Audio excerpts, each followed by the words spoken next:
I'm pulling up a quote I knew it. that I thought would be appropriate. Appropriate here. So Ukraine is a country in Europe. It exists next to another country called Russia. Russia is a bigger country. Russia is a powerful country. Russia decided to invade a smaller country called Ukraine. So basically, that's wrong. Wow. That's fantastic. Wow.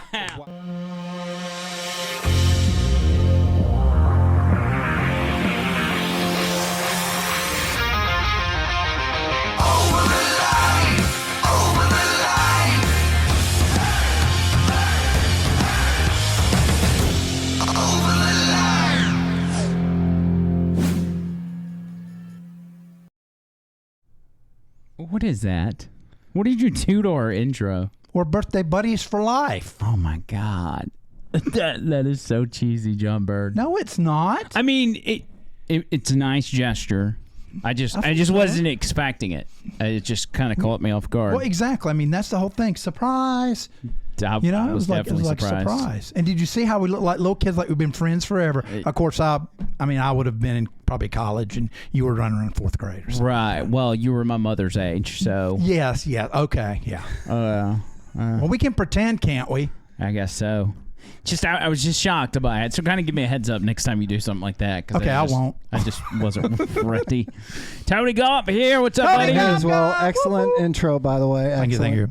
Yeah, it was really good. Glad to be back in studio after several days. There's been a lot of goings on, and really off the top, can we talk real quick about the VP thing? We got some other stuff we got to get to, but first, the VP thing. Everybody's talking about Tim Walz today. Tampon Timmy is what I've heard him called. Yeah. And before I get into him, can we just talk about J.D. Vance for a minute? When J.D. Vance came on the scene, CNN, MSNBC, the Democrat politicians, they're all like, J.D. Vance is weird, J.D. Vance is weird. And then they kept alluding to some quote he made about cat ladies, and I had no idea what it was. I didn't hear it.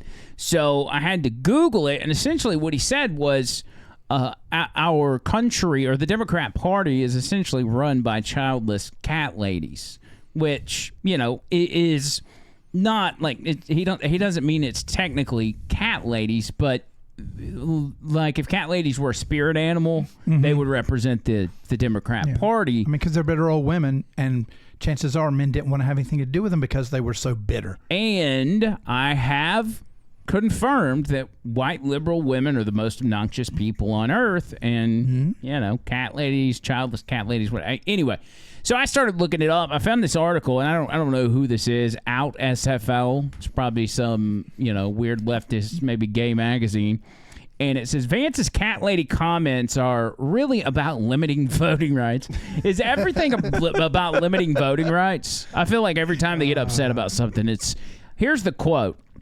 We're effectively run in this country via the Democrats, via our corporate oligarchs, by a bunch of childless cat ladies who are miserable at their own lives and the choices that they've made. And so they want to make the rest of the country miserable too.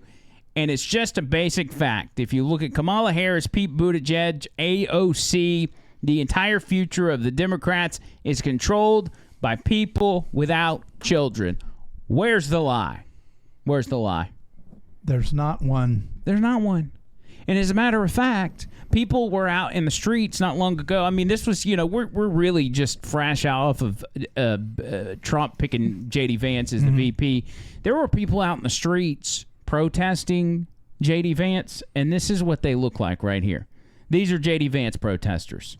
Tell me about this getup.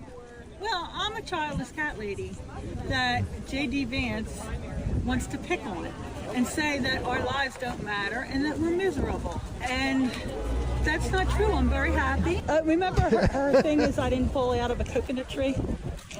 As we were saying goodbye, she accidentally scratched me.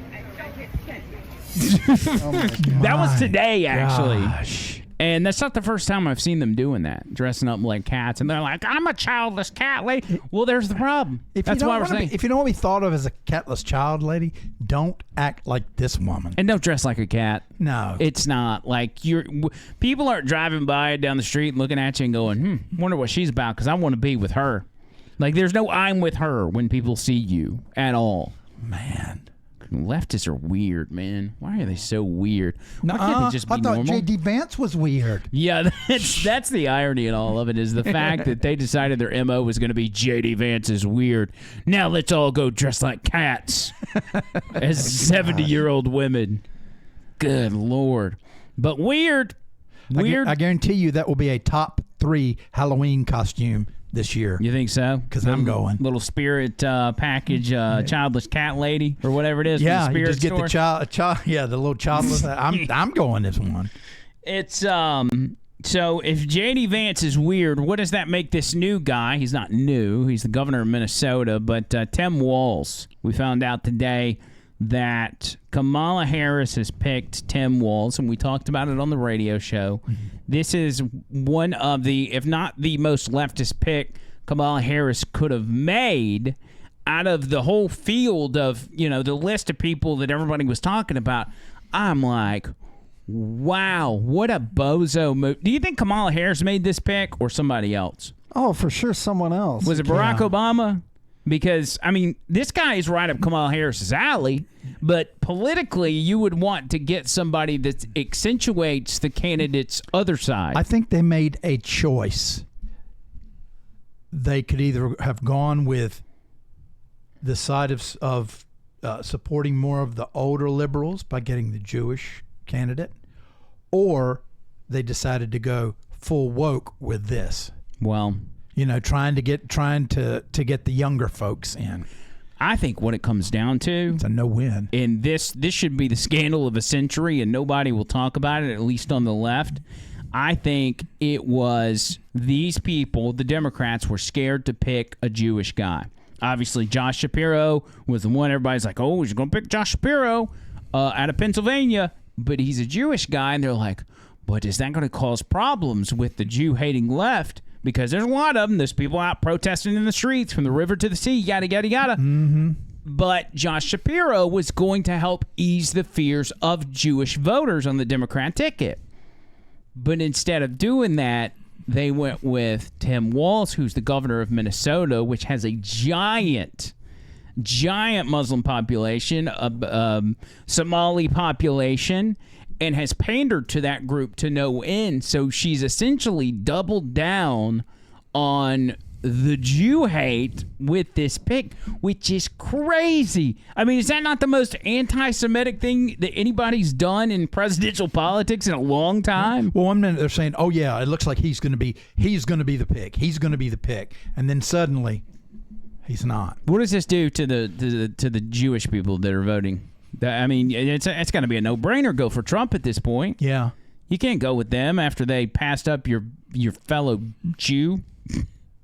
It seems like it's all part of the divide and conquer plan, and I think whoever picked even Kamala and Walz, I think comes from people that we're not even talking about, honestly. Yeah. Well, here's Tim Walz. It's just a refresher for everybody. Tim Walz, governor of Minnesota. He was elected in 2018, reelected in 2022, which makes him the governor of Minnesota during the George Floyd riots of Minneapolis, and also COVID. So here's a little recap. I've just signed Executive Order 20-01, declaring a peacetime state of emergency for the state of Minnesota. We need to stop congregating. We're going to close the bars, we're going to close the restaurants, we're going to close the places where we gather. Several 100,000 of your neighbors were just laid off. An entire industry has been shut down in the face of this, all for the greater good. The governor, with the power of the state constitution behind him, has issued 104 executive orders affecting everything from schools to restaurants and bars to churches to basically every facet of everyday life. Democrats who control the House are moving in the opposite direction. Some are pushing to put a mask mandate in state law. Hi ho the Dario, I wear a mask to school. It helps to keep me safe. No, it doesn't. Explosive testimony from a Minneapolis police union official who says that the governor ordered cops to abandon that 3rd precinct during this spring's rioting. I was in the command post. I heard it. I heard the governor say, give it up. At 9:32, Chief Arredondo calls the mayor to tell him they've lost control, can no longer maintain order in the city. And then at 10:13, Chief Arredondo, who's monitoring the scene from a couple blocks away, gets on the radio to announce defeat. Get a citywide tone right now in our loss of the 3rd precinct. God. The 3rd precinct has been compromised. The mayor said I request the National Guard. Ooh, I'm out. This is great. We're going to have massively trained troops. No, you're going to have 19-year-olds who are cooks. Wow. He says he didn't want the National Guard to come in because they were inexperienced. They were just cooks. They didn't know how to combat a violent mob in Minneapolis. So Tim Walz allowed Minneapolis to burn to the ground during the George Floyd scam. At the end of the day, that's exactly what he did. He allowed it to happen. He allowed police stations to be taken over and told police, just leave. Let them have it. And that place has never been the same since. So they are now tasked with pitching to America, hey, this guy that literally ruined an entire city and an entire state, he needs to be your vice president. It's crazy. Maybe this vice presidency is a reward for him for all the work that he did for the globalists. Could be. But eyes started, before all this spread, they started on Minnesota and Minneapolis and spread from there. Yeah, went all over the country. I mean, even here in Birmingham, you've got Railroad Park, and the road in front of Railroad Park in big yellow letters says Black Lives Matter. They've literally painted roadways and monuments all over the country, and it all started right there because they allowed it. And Tony may be right. This might be his reward for allowing the George Floyd thing to unfold like it did. And they say, hey, you just hands off, let them burn your city to the ground. Here in about 4 years, we will reward you greatly. Yeah, looking back, it's almost like a contest for them. Like, who can be the worst on their people? Right. Whitmer, Newsom, all them, whoever locked down the most gets rewarded in the end. It appears that way. And as the city burned to the ground, you should have heard the way he was talking. He was like, it's a mostly peaceful protest. Thank you, everybody, for being so nice and wonderful. Here's a side-by-side of Tim Walz during the Floyd riots addressing the people of Minnesota. I just want to give a heartfelt thank you to a lot of people for the peace and the generosity, the kindness and the love that's been shown on our streets of Minneapolis, St. Paul, and across Minnesota over the last several days. And last evening was another example of that. We saw peaceful protests across the city. Yeah. We saw Kumbaya. Memorials continue to grow. Look at the campfires. For George Floyd down on 38th in Chicago. We saw beautiful interactions on the state capitol. Oh, my God. The National Guard troops there told the protesters out of respect they would go back away to the building and just take care of those vehicles that were out front, which of course they did. We'll move them for you. Non-protesters at that point. Certainly neighbors and friends and agents of change. Agents of change. We brought the National Guard in to valet for the protesters. I think this might be a gift for us. Well, that's what a lot of people are saying. This pick, I think, is a gift for us. At the end, yet another backfire. Well, once the pick was made this morning, Donald Trump took to Truth Social and simply just typed out "thank you." That's all he said. He put "thank you" in a tweet, and I'm like, well, that is pretty gracious because Kamala is already radical enough. Like, you didn't need any more radical on that ticket, but she said, "Hold my beer," and there she goes. Okay, I got a question for you and Tony. Okay, what do you think Trump can continue doing what he is doing and avoid attacking, which is so easy? Do you know what I mean? I mean, there's a lot to attack. As in, should he, or is it in his DNA? Do you can he? Do you think he can avoid that or find a balance, because he's got so much to run on off of what they've done wrong? So when he talks about him, he talks about what they've done to the country, you know, rather than, you know, you're an idiot, you know, or something like that. I love the insults, but he does need to concentrate on highlighting how bad things are right now. Like, make that a priority. Remind people that they're radical leftists. Yes, you got to do that. But you also got to make sure people know, remember what it was like. Remember what it's like right now. Yes. And compare the two and make your choice. I think the choice is pretty clear. And I think you can sneak in a little snap, pop, boom, boom, Butt here face. and there. Yeah. You know, a little bit in there, but Tampon Timmy. Yes, but not make every time you say something, that's the only thing. That can be something kind of attached to it, but there's something of substance every time you say it, which is what he's doing. Here's a fine line that Trump's going to have to walk, which I don't know if he should bring it up. Maybe he should. I mean, if we're talking about what's right and wrong, then yes, he should. But I don't know if he wants to walk that tightrope or what. But this guy, going back to what we originally said about Walz compared to Shapiro, you had Shapiro, who got looked over, which is the Jewish guy. Then you move over to Walz, who has pandered to the Muslim community unlike any other governor in the entire state. Any governor. Okay, now, that makes me believe that they picked him for that reason, because the Muslim community, whether it's Minnesota or Dearborn, Michigan or whatever, have told Democrats, hey, Genocide Joe, if you're funding Israel, if you're sticking up for Israel,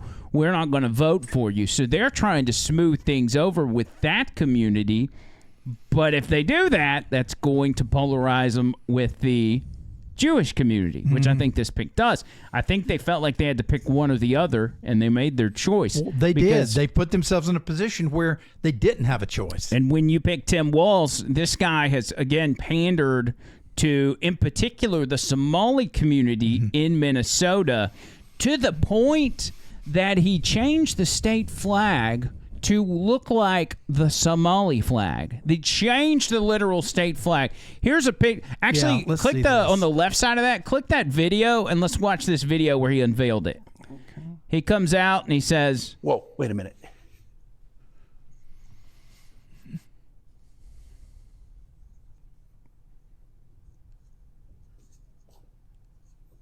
What a tool bag this guy is. What? There, that's better. Well, that's better. Oh, he's one of these big mouth breathers.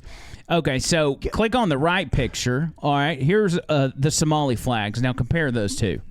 Actually, pull up a different tab and pull up the state flag of Minnesota, and we'll compare them. Yeah.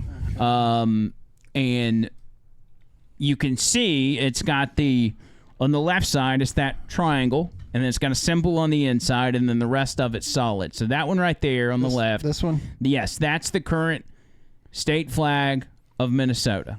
All right? Okay. You see that, and then you compare it to what we were just looking at. Okay. We're having to do. That's the one now. That's the one now. That's the Minnesota flag, and those are all the different Somali flags for different territories. Or actually not different territories, but over time. That's what it's changed to. That top one is the present. And everything. Colors and everything. In order to pander to the... And again, I talked about this on the show. The culture of America. All right? I'm not talking color. I'm not talking race, gender, whatever. I'm talking about all Americans. We all have a particular culture that we built together. Mm-hmm. And it's not going to mix with other cultures like Islam that involves Sharia law, Islam that's even got a sprinkle of extremism. It's not going to mix. They do not get along well with others. No, like anyone else in the world. And they view us as big Satan, and Israel's little Satan. Yeah, let's have a cookout. Burn the place down. Come on. I mean, you're right, though. You're right. It's I agree. I think this country is a melting pot where other people, other countries have influenced it, but it has become Americanized to make what America is. Yes. I mean, the immigrants can stop. I think we got Mexico just mixed in just well. Look at the Chipotles and how big Taco Bell is. I mean, all that stuff, they are well represented. How many Mexican restaurants are in every city, in every town all across America? Yes. We got it figured out like we want it. Yes, we know it's not authentic Mexican food, but we got it like we want it. So chill with your cultures. Anyway, the Muslim versus the Jewish debate, they said it out loud on CNN. Van Jones was talking to Jim Acosta, and I don't know if they're supposed to be saying this out loud, but they made the exact same point that I did. Do you think it was a little risky, though, Van, that she didn't go with Shapiro to kind of lock down Pennsylvania? I mean, yes, David Challenger was saying earlier, just because you pick him as your running mate doesn't mean you automatically win Pennsylvania.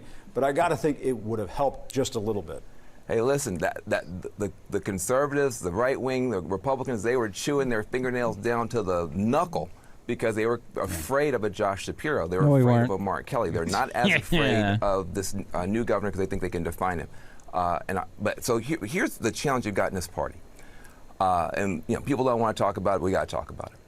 On the one hand, you have a lot of young people who are concerned about Gaza. You have a lot of Muslims and Arabs and others. They have not felt seen by the Biden administration. You start hearing that genocide joke. That was building. And so those folks needed to have a candidate that they could feel comfortable with. This helps them in that regard. But you also have anti-Semitism that has gotten marbled into this party. You can be for the Palestinians without being an anti-Jewish bigot, but there are some anti-Jewish bigots out there. And there's some disquiet now, and there has to be. How much of what just happened is caving into some of these darker parts in the party? So that's going to have to get worked out. It's going to have to get talked through. Oh, you have Van Jones saying that Kamala Harris caved into the anti-Semite wing of the Democrat Party. And that's what I say. That's what it seems like's happened. They're watching young voters, just like this stream yesterday, right? What happened on that stream? Not Aryan. God, what's his name? Aaron Ross. What was? Aaron Ross. Yeah. My memory, that. I can't remember his name. We played part of his stream, and he's like the most famous young streamer on the freaking planet. He's off Kick, I think. Yeah, it was Kick.com he was streaming on. Let's see. He's good. His name is, you don't know his name. No, but he's good. I do Was know his that. last name Ross? Oh, that's going to drive me nuts now. Streamer with Trump. Let me just look at. Okay. With Trump. Is this streamer with Tourette's?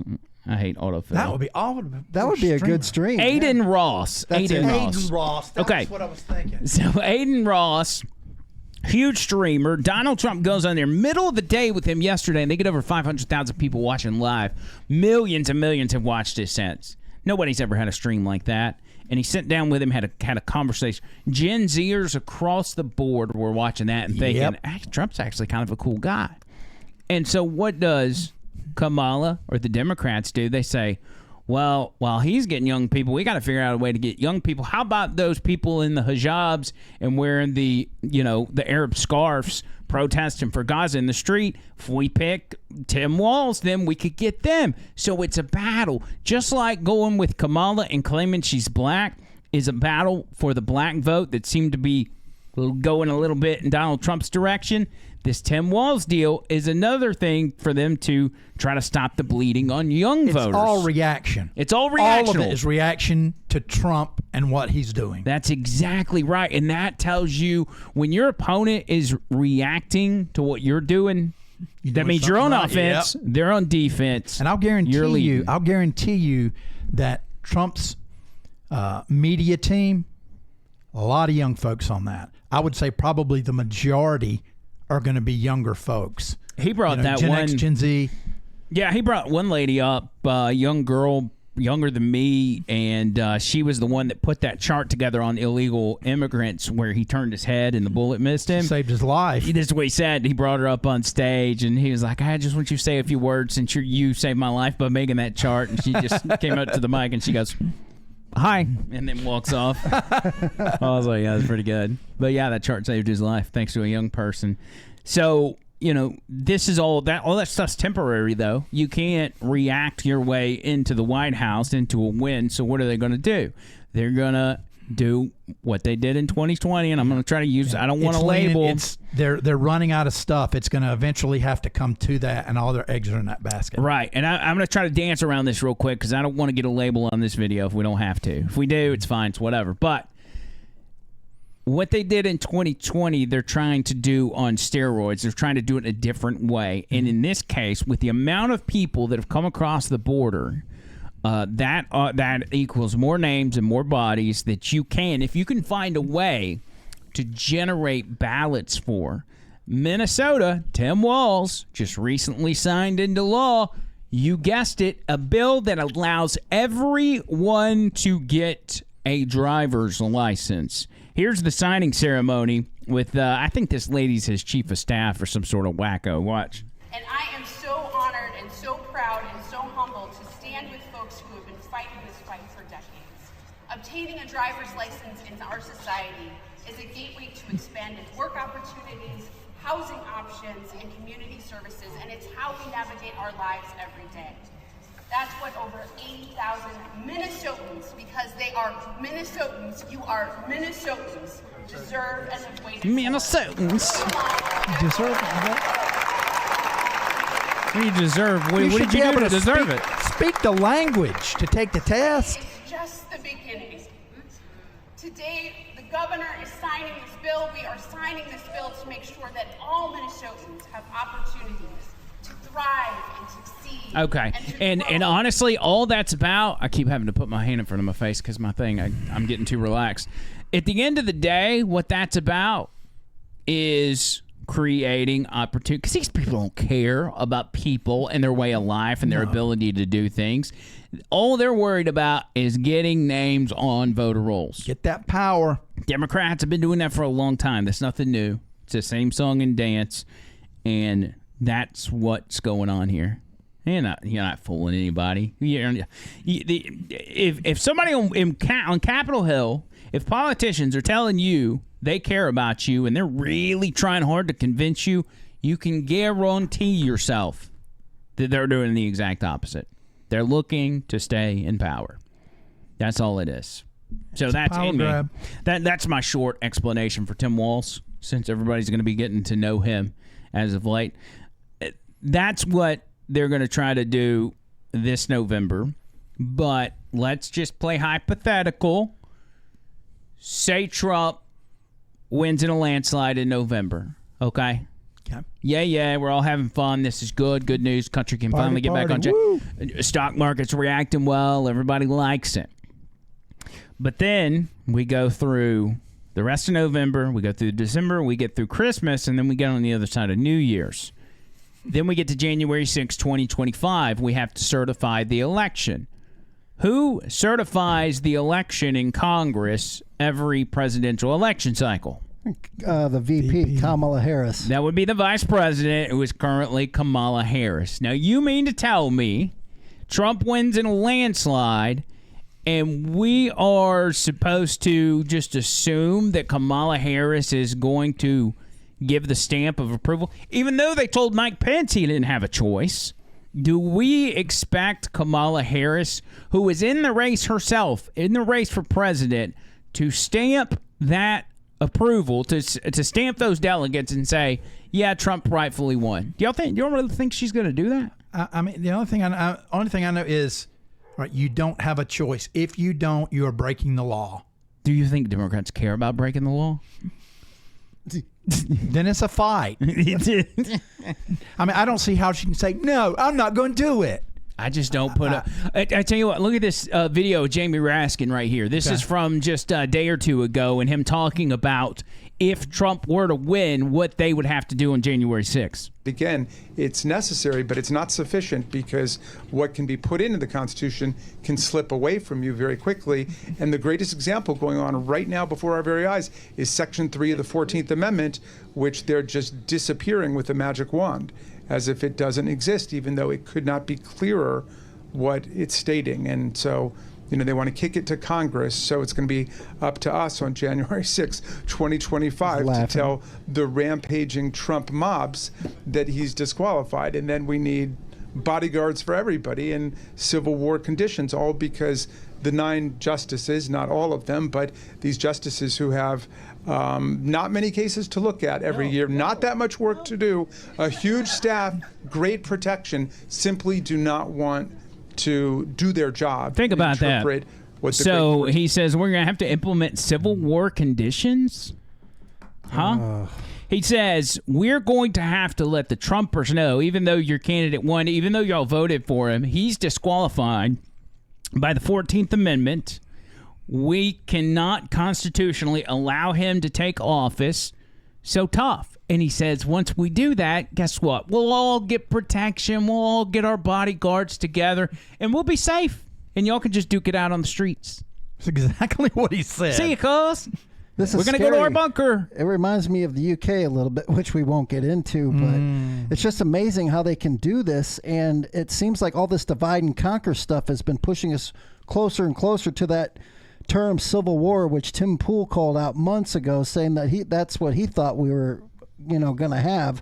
This is incredible. Republicans in Congress need to be making a big deal about those comments from Jamie Raskin, and they need to start doing it immediately.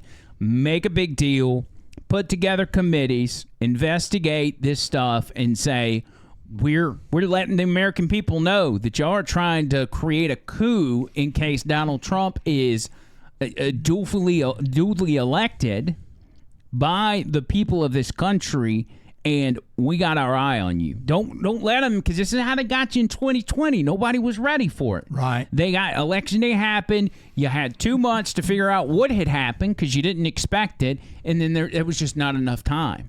You got to be out in front. I mean, we've been in front. Donald Trump has been in front. He's been ahead the whole time. That's got to continue. Even if we win, that can't stop. That can't change. I don't believe it needs to change anything. We can go, woohoo, but it's sort of like winning the SEC championship. Yeah, celebrate for a night, but we got a national championship. Are you saying Trump is our Nick Saban? Or is Trump, are we Nick Saban? No, I don't know. I thought it was wasn't it good, Tony? Now, speaking of football, now that you mention it, I think our real battle is going to be between November 5th and January 6th. And funny how the NFL just implemented the face recognition stuff for some reason at this time. Yeah, in football games, in football stadiums. Yeah, they can pick you up no matter where you're at in the stadium. So say you put like a mean tweet out there or something like that, and they're trying to find you. Whoop! Oh, you're at a Bengals game right now. You're done, cuz. Yep. CCP. Everybody wear a mask. Everybody. That's when we mask up. It's safe. Actually, in Nassau County, New York, they just banned the use of masks in public unless you have a legit medical excuse from your doctor. And these mask wearers were freaking out over it. They had to drag them out of the city council meeting. They're like, ah! It's like, screw y'all. Get over yourself. Move. But here's where we're at this point in time, and I know, doing a news-style podcast, some of these things are time-sensitive and things will change over time. But as we sit here now, Kamala Harris is not even officially the nominee. Not yet. We got a convention for the DNC, which is in Chicago. And we have long speculated, none of us thought Joe Biden would make it. We've long speculated that he's going to get replaced by somebody. Right. It happened quick. It was like, Kamala's it. Let's move on. Everybody shut up. Quit talking about Newsom and Michelle Obama and Gretchen Whitmer or whatever. But then, as we think everything's settled and it's going to be Kamala and Walz, we see this Truth Social from Donald Trump.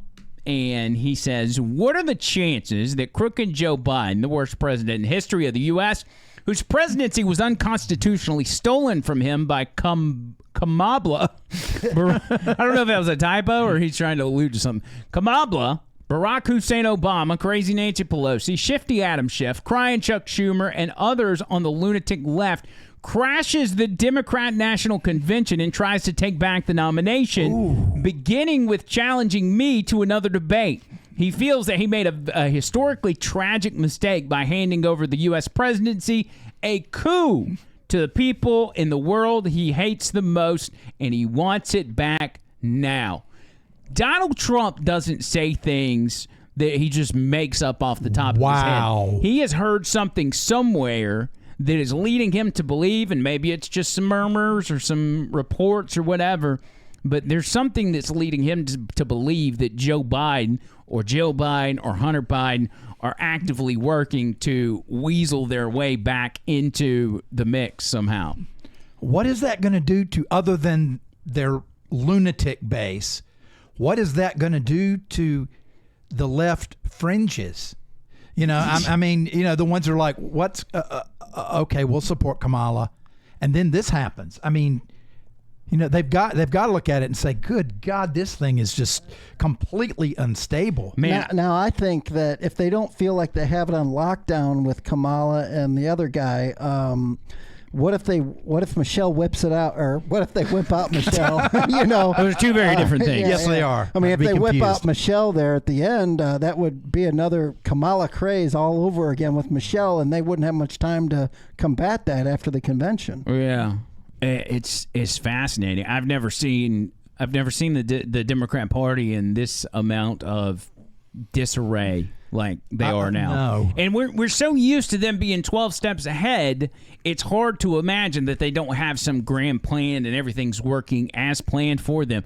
I don't think it is. I think they're in deep doo-doo and they're trying to figure it out.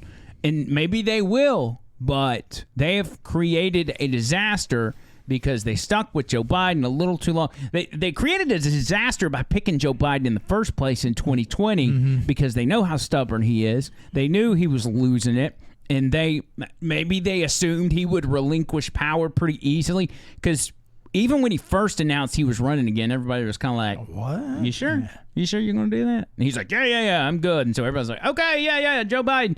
And then as days went on, as weeks, as months went on, everybody's like, oh, my God. And then Joe Biden's like, I don't care what you think. I'm still running. Then the big fight happened, and here we are now.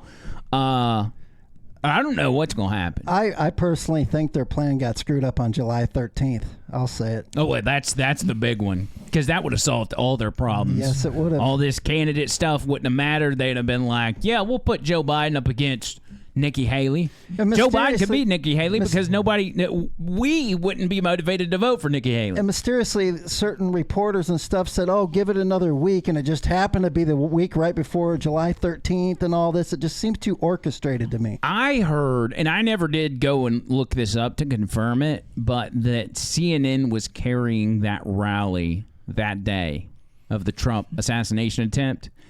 And they never carry Trump rallies. Never.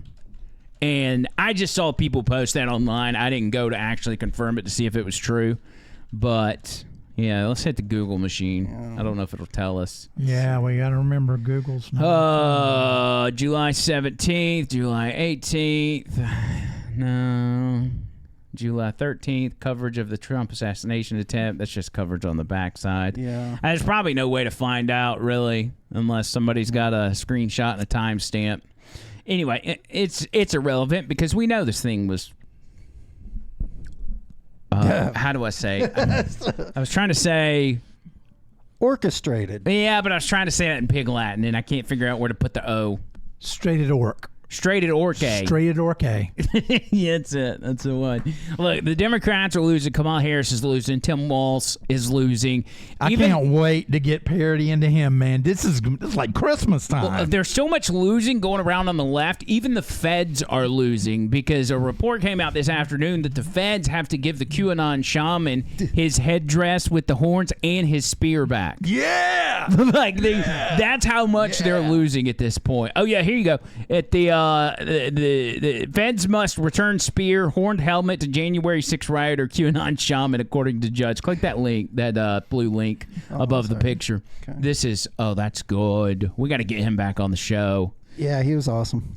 Let's see, scroll down. It says a judge has ordered the feds to return the spear and the horned helmet worn by the man who touted himself as a QAnon shaman, which he didn't. We talked to him ourselves. He's never called himself that. When he stormed the Capitol building on January 6th, federal judge Royce Lambert ruled Monday that the Department of Justice needed to give back Jacob Chansley's unmistakable outfit after the convict served his 41-month sentence for his part in the deadly 2021 mayhem Mr. Chansley has completed his prison sentence and much of his time served. His term of supervised release now has moved for the return of his property seized and still held by the government, including his spear and helmet. Yeah, they were probably going to put it in like the Smithsonian or something. Jacob Chansley could probably sell that stuff for a pretty penny if he's hard up. Well, I ain't going to lie. I mean, it wouldn't look good in the studio, wouldn't it? No, but I now know for sure who I'm going as Halloween. Oh, that would be kind of controversial. I like it. Boy. You want to be the QAnon shaman for Halloween? Yeah, and you know what? If people are like, oh, he should be arrested, I know I'm going as Geronimo. I'm covered. See? That's covered. true. Yeah. Just make sure you're a two-tone Halloween costume there. I like that. Yeah. That's actually a good idea. I'm not going to lie. I wouldn't do it. I got kicked out of a bowling alley for dressing up as Superman in a wheelchair after he got paralyzed. Wow.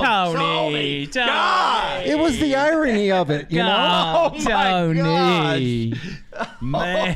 Now, in respect, they asked me nicely to get out of the chair, but I was so determined to stay in the costume that they wheeled me out. 2 cops came and got me. You're like De Niro, man. You don't leave that character. You're going to stay in character no matter what. And then the next year, Tony dressed up as the Twin Towers, and Amy dressed up as an airplane. No, that's the last time I ever dressed up. For that's a fact. Yeah. You could dress up as Building 7 this year if you want. Yeah. Well, the story is I went to bowling at a bowling night Wednesday night. It was like Halloween or something. And there was this older group on the far left side that was complaining about me, but everybody I was bowling with thought it was funny. Yeah. But somehow or another, the manager came over and asked me, hey, take off the suit or get out of the wheelchair. And I was like, no, and I continued to bowl and be, doing my thing. Did you bowl from the wheelchair or were you getting up? The first 2 bowls I did was off the wheelchair with the ramp thing, and then my team got mad at me, so I got out of character just to bowl real quick, and then I'd sit down and do the old straw thing. It's always important to stay in character when you go in offensive Halloween costume. Yeah, and my mom had just died, so I used her old wheelchair and put a straw up with duct tape and had it in my mouth. Oh, my God. Wow. I'm sorry. Wow. That's dedication to a character. Man, that's so offensive. I love it. Yeah, and on my way out the door, my buddy Joey wheeled me out with the 2 cops there right behind him, and I said, this isn't justice, and I raised my hand up, and half the people were cheering and half people were clapping. It was really weird. Please tell me somebody got a picture. I didn't get any picture of it. Listen, he was worried about going to jail. He's trying to take pictures. Tony's not a picture taker anyway. No, I had to rally to make sure I could come back the next Wednesday night and bowl with the team because they gave me zeros after I got kicked out. They were mad about that. Ah, what a bunch of losers. Get over yourself. Yeah. Okay. It was ironic. Christopher Reeves would have probably liked it. Yeah. Yeah, probably. It was too soon, but it was funny. How soon after? It was pretty soon. It was still kind of in the news. Everybody was shocked. It was still in the news. Oh, jeez, man. Yeah. Strike while the iron's hot. You'd have to go back and find out his death date, and then the Halloween right after that. Man, I can't wait for our Halloween episode. Real quick, we gotta show our gifts from earlier. Yes, but before we do that, I want to just because Tony's a money guy, I want to briefly talk about what happened yesterday with the markets and get Tony's when you woke up, Tony, yesterday. Which for those of you watching, whenever this was Monday when the market it didn't crash, but it was a dip, a correction. What was your first thoughts? Well, I kind of saw it coming. I even told my family recently, I said, we're getting ready for a nice 10-20% correction because everything's too overvalued.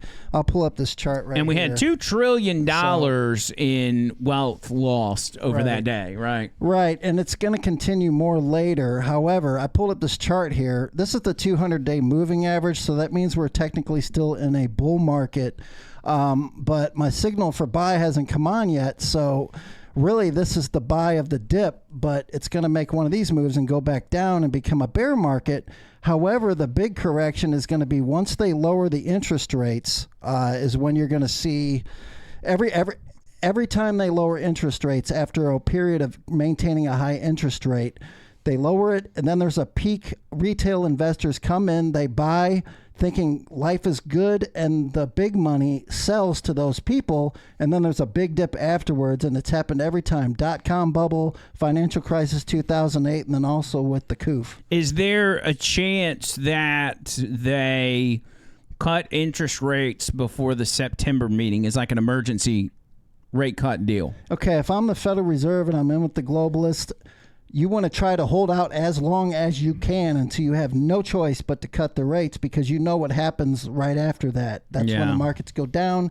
If the election's coming up, you're going to try to hold those rates as close as possible to the actual election. Because you don't want your team to look bad while your team's in power. Yeah, so say if they cut rates in September, or if they can push it till October, they're golden. But September, it might take until early November, late October before, the big dip. Right. So that would probably keep them from doing any rate cuts this month. Yeah, in my opinion, I don't think it's happening this month. They got to hold out as long as they can because they only have a month or two after they cut. And especially now with everything being so overvalued, they're not going to just cut a quarter of a point. They might start out at half a point, and then it's going to go down closer to zero very fast, just like COVID, just like 2008. John Bird, you get all that? I did. Buy, sell, bear, bottom, bear. Well, if you're into the markets, pay attention to the VIX, VIX. That's the volatility index. That's basically your fear factor. That thing jumps anytime. I'll even pull it up for you here. Show this man the VIX. I'll show you the VIX here. Okay. So here's the VIX. This was the spike. This is the fear factor right here that happened. It's where the market gets aroused. Right, it got way up there to like 60-something, and then it came back down. And if you go back in time, this was your COVID VIX right here. It got scary then. Whoa. Had a little dip in 2018, only got so high, but that shows me that something big is coming. And that something big's not good. No. Not good at all. No. In the long term, if you're in the markets, I would consolidate into some cash, and I would be ready to buy at the bottom if I were you. Because when the things crash, what that is opportunity. Yep. It's opportunity to buy low. Yeah. Then watch it build back up. And if you're really into it, you can make money on the way down too, but that's really kind of complicated for like put options, things like that. I can tell all this stuff's freaking out John Bird, so let's move over to... What about my stock in GameStop? Should I sell that? You don't have stock in GameStop, do you? Yeah. Do you really? Yeah, I got caught up in it. Should I sell that? Is that way up there? You want me to check for you? Yeah. Yeah, check it real quick. What is that? GME, I believe. Yeah. Yep. I had no idea. I got my dad to invest $25,000. Okay. So what do we got here? Well, don't you remember they're talking about GameStop? It's crazy. Right. And, it's just. And my ADHD, I get focused on something else. So you just dropped $25K and kind of moved on. Come on.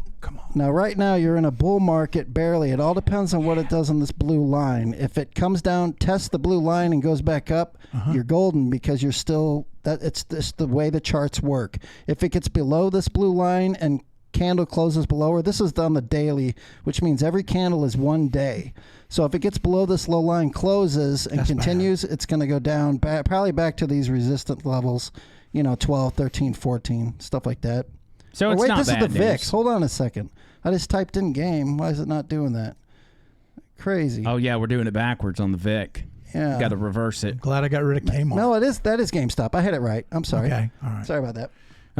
Okay. So that's not bad news for your $25,000 you put into GameStop. My dad took a bath with Kmart several years ago. God bless him. I know. And my uncle tried to talk to him in Circuit City. Thank God he didn't listen to him. Yeah. My uncle's in prison. Oh, is he? Yeah. Yeah. Now, in the long term with GameStop, how long are people really going to go to GameStop and buy games? So if you look at the future. The futures, like bacon and orange juice, the futures, isn't that what they... That's something different, yeah. This isn't trading places or that one stock. Yeah, I'm sorry. No, but just think about it. Yeah, you got to look at the technology. Like I had to look at, my business is pretty much done doing jingles because AI pretty much did away with that, those bastards. Right now, if you're working at GameStop, it's pretty much like working at Blockbuster Video, at a certain point. Yeah, it's kind of floating away because I've made a couple of GameStop trips and there's never anybody there. Eventually, it's not going to be there. Eventually. Yeah. So yeah, I guess everything's... So you might want to get back to Kmart if there's any left. I don't think they're in business. Are they in business? I don't think they're in business Kmart's anymore. going all together? I don't know if they're all together. If there is, there's only a few stores left. There's a couple of Radio Shacks out there, too. You may want to... No, I never liked Radio Shack. Okay, enough of that. My head's starting to hurt. I know what to do. Presents. Let's get to the gifts. All right. Yes. So just to explain for the podcast audience that didn't listen to the show, my birthday was yesterday. Yes. Your birthday is today. Yes. And we decided the birthday buddies. Yes. And we decided instead of going out and buying a gift, we were just going to go get something out of our own house, whether it was used or whatever, and gift that, something we were willing to part with. And so you brought me this right here. Yes. To the station, and you said it's brand new. You hadn't opened it, and it came from Timu. Well, okay, I got to tell you one thing. I thought they would fit. I tried one on, and it didn't fit very well, so I put it back in there. But it's the tannish looking one. No, I'm kidding. I did not put it back in. Okay. So what he got me was... these are all clean, straight from China. He got me Timu underwear. And actually, I got me Timu underwear, and they wouldn't work. So okay. So he gave me his Timu underwear. He tried them on. And this is... They've even got a little pouch on the like a diaper deal. And I'm a briefs guy, but looks like it's pulled a Michelle a little bit. Yeah, it's got a bulge for it and everything. Should I try these on? Yeah, it says hello, think of life. Are you kidding me? It says hello on me, thinking life. Thinking life, man. It's like they tried to translate something from English or from Chinese to English, and it was just a bunch of words put together. All right, so I'm just going to try these real quick because I told John Bird I would. Okay. Try not to knock anything over. Can we see him? Please don't let me hurt myself. If I can you do the big cam and let's see him? Hold on. I'm just going to do it right here. Okay, there we go. Here he goes. Okay. Uh-oh. That looks like it's hard to do. Yeah, but remember he's got a pair of underwear and then a pair of shorts under as well. So if they fit, they're going to be perfect for him. I knew them losing all that weight and being in such good shape and yeah. I don't know. I'm liking what I'm seeing. I'm feeling a little more diverse all of a sudden. Look at that. Look at that. You know they're going to fit. Dude. How about that? Dang. You look like a superhero, sort of. I'm telling you, man, when you put those on your bare butt, they're going to look good. Hold on, let me get the big cam. Let's see what I got here. Man. Can you see on that? Back up. Here, you want to sit in my lap? Look at that, man. I'm telling you, dude. I like that. Yeah. I'm telling you. Without all that extra clothing, they're going to fit perfectly. And let me tell you what. Tonight, let Trish pick out the color she wants you to wear. Done. I'm actually going to leave these on for the rest of the show. Oh. It's a little tight. Did you get an orange set? No, looks like there's a mustard, a black, and a light gray. Okay, that's probably why they didn't cost that much. You could take the mustard and put some red dye in there and create orange that way. Yes. You don't want red in your underwear. That would be bad. And what did you get, John Bird? Oh, my gosh. I got two things. Okay. First of all, I'm going to show you what my main present was wrapped in. These mismatched socks, which you thought, I'm getting him. But you're wrong, buddy, because I love... Look at that. Wow. That is a... I love mismatched socks. I got one on here, too. Look at this. Those are very mismatched. Wow. Yep, I mean, and I love those. Well, that's good. It makes a statement. The purpose was I didn't want your big gift to break, so I needed some packaging cushion. No, I think it was very smart. And then you thought, once again, I'm getting him. But no, this will be the centerpiece in my kitchen. This, everybody look at this. What is this? You say, what? Bedazzled. I'll give you a hint.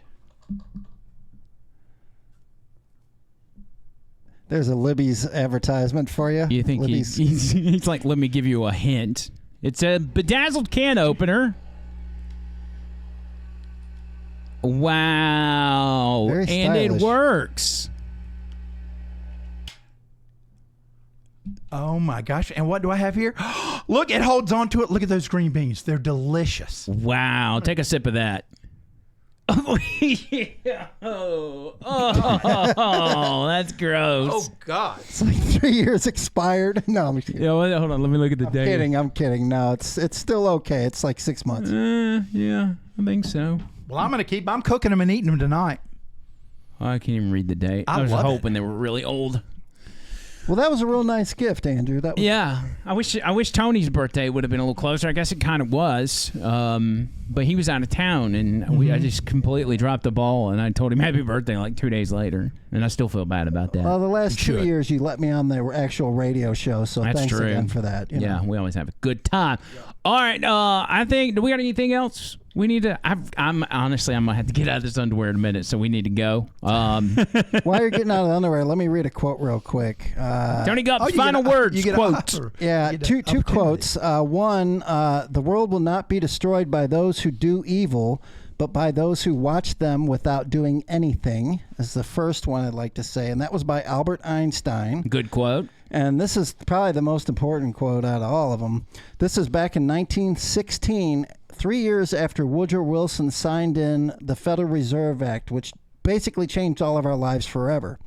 He says, after he signed it 3 years later, I am a most unhappy man. I have unwittingly ruined a country. I'll pull it up for you guys to see it. I have unwittingly ruined my country. A great industrial nation is controlled by its system of credit. Our system of credit is concentrated. The growth of the nation, therefore, and all our activities are in the hands of a few men. We have come to be one of the worst ruled, one of the most completely controlled and dominated governments in the civilized world. True. No longer a government by free opinion, no longer a government by conviction and the vote of the majority, but a government by the opinion and duress of a small group of dominant men. Way to go, Woodrow. Yeah, good job, buddy. Woodrow. Way to go, buddy. You created all of our problems. And don't forget to have your water, meat, sunlight, and sleep. That's right. John Bird, final words. Yes. He's pulling up a quote. I'm pulling up a quote I knew it. that I thought would be appropriate. Yeah. Appropriate here. So Ukraine is a country in Europe. It exists next to another country called Russia. Russia is a bigger country. Russia is a powerful country. Russia decided to invade a smaller country called Ukraine. So basically, that's wrong. Wow. That's fantastic. Wow. Wow, that's That was awesome. almost presidential. Yeah, to sign you up. Presidential. Wow. Excellent. That's scholar. Yes, absolutely. And I appreciate you sharing that with us. Tony Gump, I appreciate you as well. Yes, sir. We're going to get out of here. We'll be back with a brand new episode very soon. Until next time, Circus!